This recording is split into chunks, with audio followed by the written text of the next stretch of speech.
tara guys, unbox natin tong stabilizer ko. Nabudol na naman ako ni Amazon at napabili ako nito. Gagamitin nga pala namin to dahil magbabakasyon kami ngayong buwan. Ang tatak pala nito ay Hohem iSteady XE. O diba? Excited akong buksan yan. Excited na rin ba kayong makita kung anong laman nito sa loob? Pagbukas natin ng box, ang unang makikita natin ay ang manual. Kasama nito ay ang charger na Type-C at ang stand. At syempre, kasama din yung gimbal. Tingnan nyo naman, ang ganda-ganda, di ba? Hindi ako nagsisi at nagpabudol ako. Ngayon, susubukan na natin.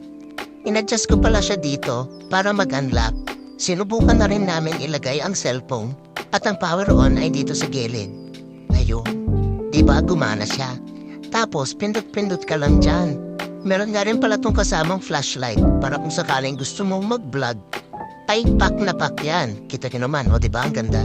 At kung di mo na siya gagamitin, i-unlock mo lang ulit dito. Tapos, pwede mo na siyang tupiin. O diba napakadali lang? Salamat nga pala guys sa panonood.